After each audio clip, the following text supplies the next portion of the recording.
Hey, Jake, what told you you were good to go? I threw lives a couple days ago and felt pretty solid. Stuff felt like it was there. And then responded pretty well yesterday. So after that, I felt like I was good to go.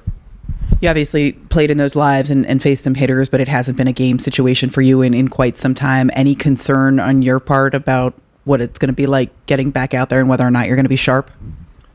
I feel like for me, it's just all about competition. And I faced hitters, and that's like I can get going as soon as a guy steps in the box. I'm kind of ready to go. So I feel like I kind of got some cobwebs off.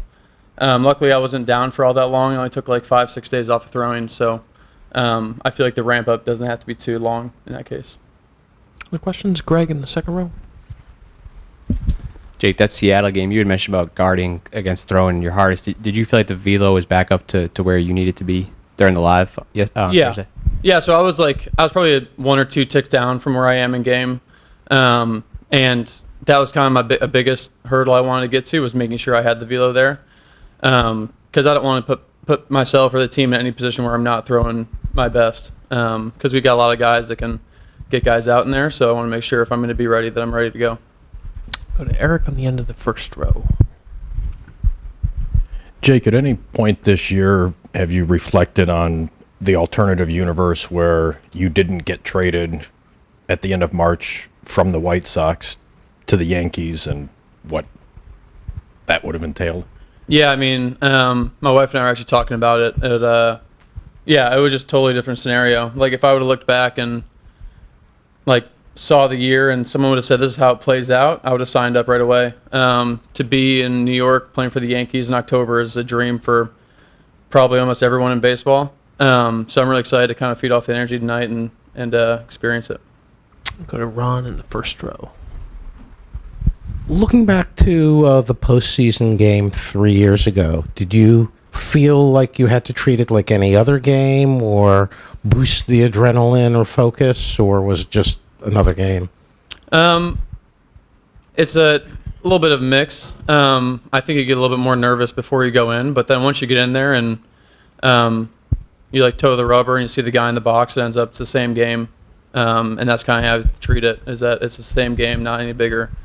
So yeah, I mean, it's a lot of fun. You just got to control your emotions out there, take your breaths, and just attack. And this year, pitching here, was there more adrenaline when you came in on nights that the ballpark was full and the crowd was loud? I mean, yeah, this place gets going pretty loud. It's a lot of fun pitching here. Like I said earlier, like, competition for me is kind of like all I need is the guy in the box, and then when there's people here, it just makes it a little more fun. So I'm definitely gonna be feeling the adrenaline tonight. It'll be fun. Just gotta control the emotions and just try and treat it like it's just another outing. And just attack. We'll go to Peter in the first row on your left.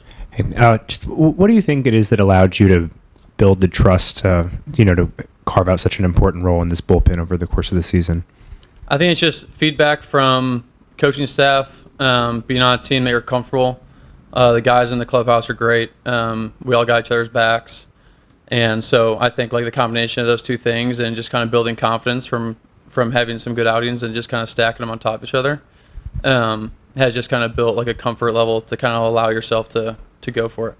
And as far as your availability for this series, like, do you feel like you can pitch back-to-back days and just business as usual?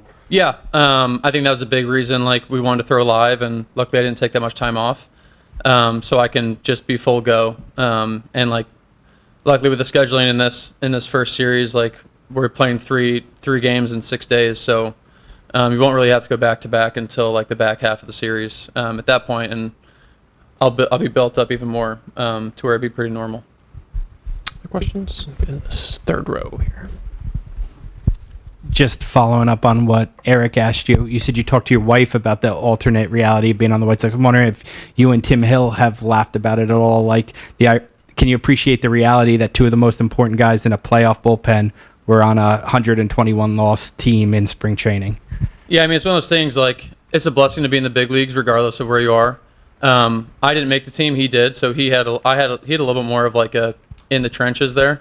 But yeah, I mean, the fact that both of us are in this bullpen and we play important roles, like, yeah, it's a very cool scenario to get in a good situation and kind of just get to run. Questions for Jake? We'll go to Eric. Jake, just overall, what are the strengths of this bullpen going into the postseason? I think we're just a strong unit. Lean on each other. We all have each other's backs. Like if one guy goes in there, doesn't get the job done, the next guy will. Like we all believe that.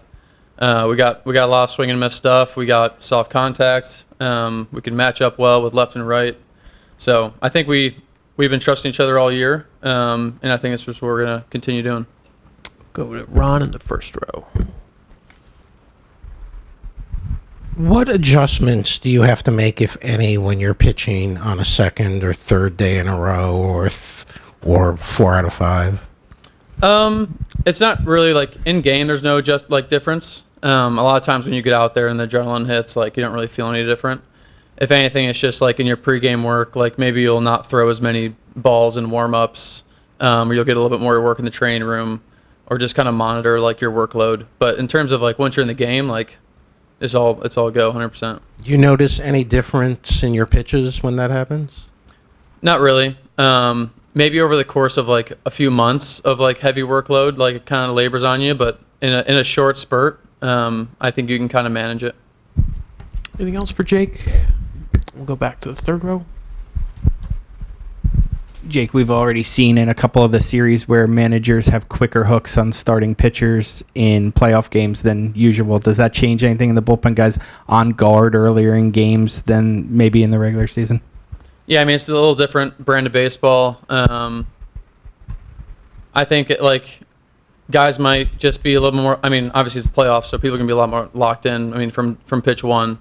But I mean, we have a really good starting staff, so like we're gonna trust and lean on those guys, and you have to lean on starting pitching if you're gonna go a long way in the postseason, which is our goal. You can't really just shoot from the hip the whole time, but yeah, whenever Booty puts us in, like we're ready to go.